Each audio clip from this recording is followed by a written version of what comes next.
You know, there's a bumper sticker that was doing the rounds in the 80s and in many parts of the U.S., which said on the back, there will, as long as there are math tests, there will always be prayer in schools. It's true. You can't ban a student from praying when he's looking at a question paper in an exam and he knows he's going to flunk it. You better believe he's going to call out to God. In fact, I don't know how many of you know the name of Richard Dawkins. Do you know the name of Richard Dawkins, that very noted atheist, belligerent atheist? I want to tell you something fascinating that happened, and this is a true story. It happened a few months ago. He was on a radio program on the BBC, live. And he was dialoguing with one of the ministers of St. Paul's Cathedral. And he was, as usual, but Dawkins just very belligerent and hostile and verbose and all that he does to criticize believers. And he said, you know, Christians are basically very unintelligent people. He said, if you want to ask an average Christian even to name the Gospels, they won't know it. They don't know it. And so the vicar just kept listening, and he said, Richard, you're a very erudite scientist. And Richard's just nodding, you know. He said, your favorite book is The Origin of Species, right, by Darwin? He said, right. He said, Richard, can you name the full title of the book? This happened live. And Dawkins said, oh, yeah, I know it's a much longer title than The Origin of Species. So the vicar said, go ahead. Name it for me. I'm quoting this to you now, please forgive me. This is the way it went. Richard Dawkins says, The Origin of Species, oh my God.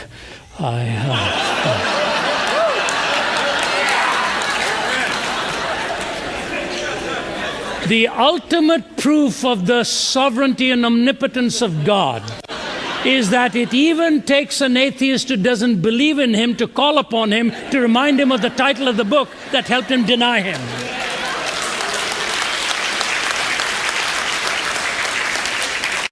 Well, I just think this is extraordinary. I mean, to be told by Richard Dawkins what Christianity is or isn't is a very odd thing. I mean, I think we should allow people to self-identify. People are saying that they are Christians, and Richard Dawkins is coming along and saying, no, they're not. Richard, that's just not empty, fair. though, if they don't believe any of it. I think that, well, I mean, I think what's happened here is there's a model of belief that's being used in this survey, which is actually a very narrow, a very head sort of model. And there are people who are Christians of the heart, practical Christians. There's all sorts of ways of expressing Christianity. And just having a few silly little questions to trip people up just seems to me not a good way of trumping... Do you think of yourself as religious? And 50% apparently say no. 6% of people who were asked, only 6% of the people said they don't believe in God. The rest of them were not saying that. So it's like people are self-identifying this way. And Richard, it's not fair for you to come along and just have a questionnaire which trumps people's self-identification. It's also, Richard Dawkins, mechanistic, isn't it? It's just the wrong way to look at these matters. It doesn't actually tell us anything interesting. It tells us an awful lot. When you say, I'm telling people what it is to be Christian, we ask them a very comprehensive list of questions. You can look at the press release.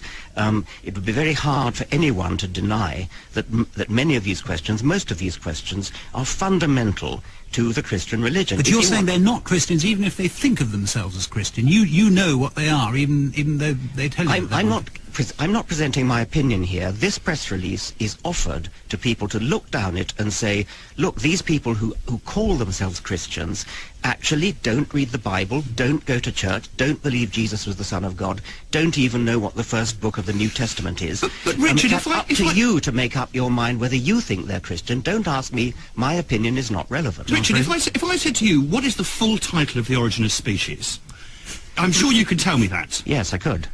Go on then. On the origin of species, on the origin of species, there is a subtitle with respect to the preservation of favoured races in the fight in the struggle for You're life. the high pope of Darwinism. Not bad. And I've given some justice. But if you asked people who believed in evolution, what that question, and then you came back and said 2% got it right, it would terribly easy for me to go, they don't really believe it after all. It's just not fair to ask people these questions. They self-identify as Christians, and I think you should respect that. And the next morning's newspaper said, and I quote, "It's been a bad week for atheists."